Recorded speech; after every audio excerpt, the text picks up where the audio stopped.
at papadalin ng daang bako-bako at makita ng lahat ng tao ang pagliligtas na gagawin ng Diyos.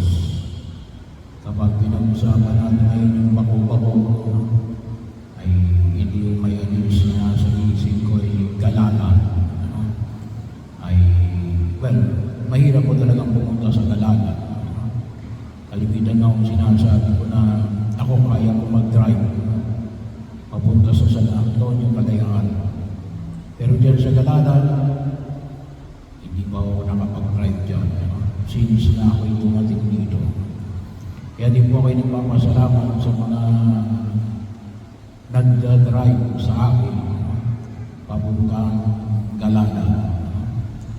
Lalong-lalo na ako ngayon, nawasak ang mga kalsada. Kapag sinabi ng bako, talagang bako-bako. Kapag katulad na lang kahapon, ay may nanguna sa amin na kotse, ay napabako, na-stop doon sa itaas. Ay hindi naman namin pwedeng i-overtake at mahuhulog kami sa tingin. Kaya kami nakatingin hanggang siya ay naroon sa bako-bakong daan. Nung siya nakaalis lang, tsaka rin kami nakaalis. Kaya yun ang kumisa, no? Baka tayo ay, sabi nga natin, naka-stop sa mga bako-bakong bahagi ng ating buhay. Kasi hindi tayo nakikinig sa tinig na sumisigaw sa ilang. At ang pangalan ay nasusunod makatugon sa kanyang panawagan sa bagay nito. Patagin ang mga bako-bakong daraanan at makikita ng lahat ng tao ang pagdiligtas na gagawin ng Diyos. Bahagi rin ng pagkilos kung saan ay tayo ay inaanyahan ng pumikapal. 3 puntos. Una, ang tinig na sumisigaw sa ilaw. Siguro sabihin natin tinig na sumisigaw sa ilaw. Sinong makakarinig sa ilaw? Kuminsan nakita natin na mas marami yung gusto na magsalita ng sa dami ng tao. Ngayon, ang gusto ay ng social media. Yung ngayon ang pinangahawakan. Iba yung tingin kapag maraming follower, maraming likes, maraming subscriber. Ay mag-ingat tayo. Kasi baka maguyo tayo. Kuminsan, akala ng iba, kasi akala nila yung katotohanan, nakapasok in numbers. Yung katotohanan, hindi yung demokratiko yung ang katotohanan ay katotohanan kahit walang naniniwala sa iyo. Kahit walang nakikinig sa iyo. Kahit bahagi yun na kung saan ikaw ay nag-iisa. Katulad yun ng tinig na sumisigaw sa ilang. Kaya, bago kayong magtaka, kasi may iba nagogoyo, lately, alam naman natin, no? May mga nagoyo sa pag-i-invest. Bakit? Ang nag-interest na siya ay artista. No? Pero nangyari sa kanilang pera ay na-scam. Kaya, ano ngayon ang buhay nila? Nasa pako-pako.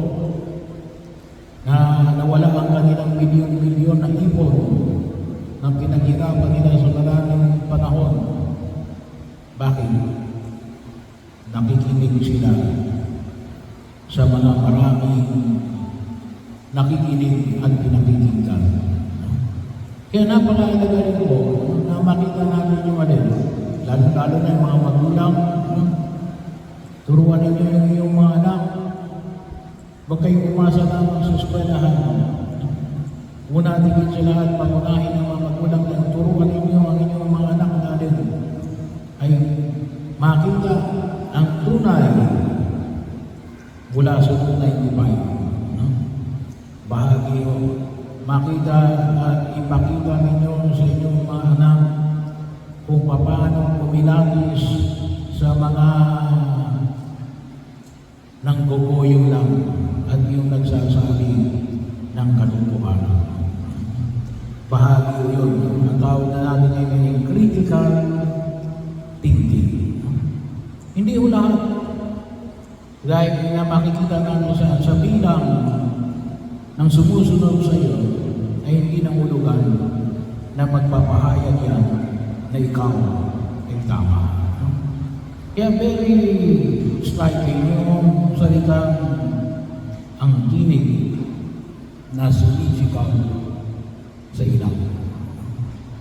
Sana yun ang pinapakita natin. Pangalawa, bahagi ng pagkilos na kung saan tayo naniyahan ng may kapal. Anong sabi ko sa Ebanghelyo na ipinamanig na Jesus, sana makita natin. Higit sa lahat na pakita natin, ay walang iba, kundi sa Jesus. Nawa maunawaan natin at magabayan tayo ng ating pakipag-ugnayan kay Jesus. Magdasal tayo, magnilay tayo. Tayo baga ay nakikinig ng salita ng Diyos na ipinamanig ko sa atin. Na nawa makita natin alin sa Jesus ang daan, ang katotohanan at ang buhay. Kasi kung talagang nakakausap natin sa Jesus, hindi pwedeng ituro sa atin na tayo ay mapahamak at mapasiwara ang buhay. Nais ng Diyos natin, tulungan tayo. Maganda mo yung unang pagbasa. Okay, yung isang buhay. Yung mula sa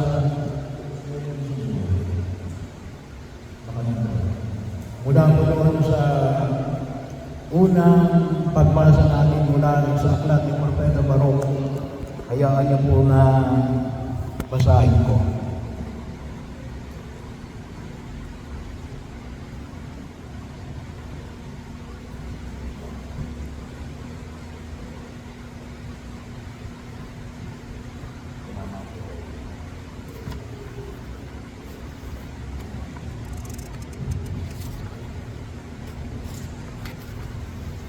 Sabi po rito, sinabi pa ng Panginoon,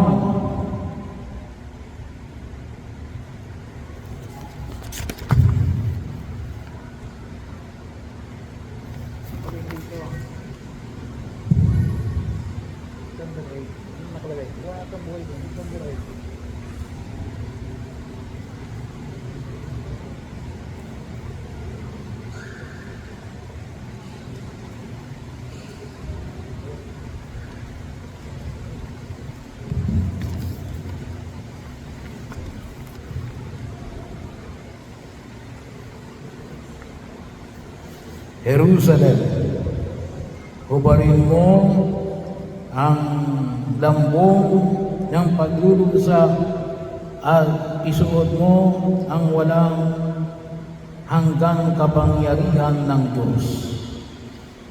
Ibalabal mo ang kanyang katwiran at ipulong mo sa iyong ulo ang korona ng kadakilaan ng Diyos.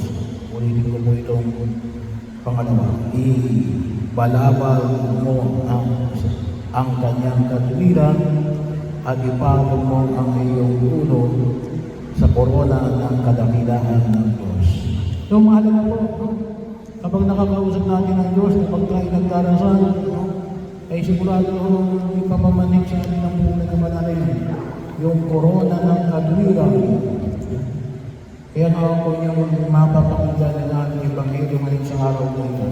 Pinanggit yung yung 15 taon ng paghahari ni Emperador Tiberio. Yung ating bagang pananampalataya ay historical o simple kung tawagin natin ay myth lamang. Hindi, historical. Hindi, bakit? Ay makikita mo, bahagi ng istorya natin na nagkaroon ng emperador na ang pangalan ay Tiberius. Makikita niyo yan sa history,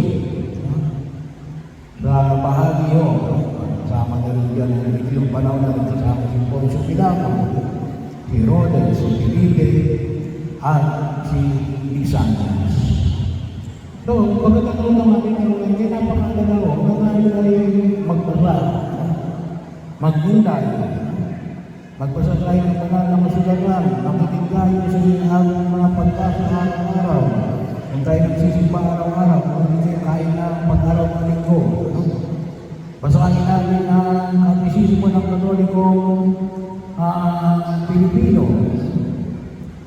Bahagi rin ang kung saan basahin natin ang mga dokumento ng simbahan, ang mga buhay ng mga santo at santa, ay ilan lamang ang pwede natin maligtaan upang makita natin sa tulan.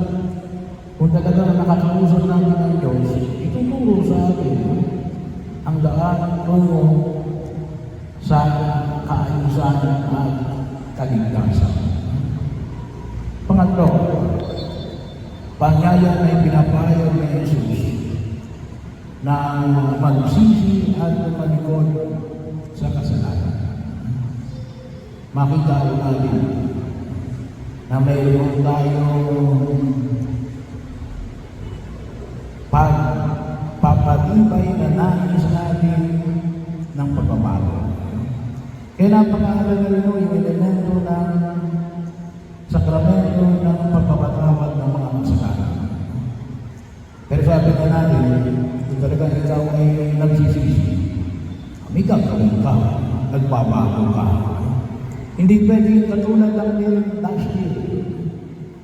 Hindi rin pwede na sabihin katulad din ng kahapon. Kinakailangan mayroong pagbabago. Kahit konti, kahit na siguro sabihin namin, hindi pare-pareho. Kasi may iba't ibang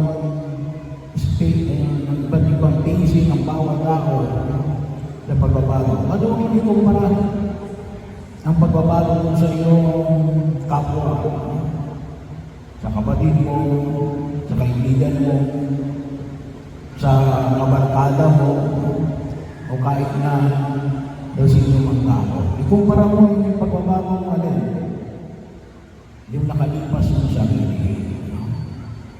Kung yung bang pagbabago mo katulad ng ginawa ko last week ay maayos dito sa mundo, ay doon natin din na makita na alinhan patuloy tayong katahan sa pagliligtas na pinamanig sa atin ng pumulay kapal. Sabi na natin sa pagkatang buhay sa litil na ito ay parang paglalakbay, papalapit sa kaharian ng Diyos. At sana po, tayo ay binabago ang ating hugis katulad ng hugis ng ating Panginoong Jesus Cristo. Kita po lang ito, ang tinig na sinisigaw sa ilan, magkaroon tayo ng kritikal ng pag-iisip na makita natin kung alin ang tama at alin ang hindi. Pangalawa, bahagi yun ang ating pagtugon na makita natin yung paanyaya na itinayon ng pumulay kapal sa pag-ilos natin sa daigdig na ito, na higit sa lahat, kung gusto natin makita ang kalokohan, tanong natin mismo sa Jesus na may hawak ng kalokohan. At pangatlo, paanyaya na tayo tinatawagan ng pumulay kapal na makita ang pagbabago bilang tanda ng ating pagsisisi sa ating mga nagawa.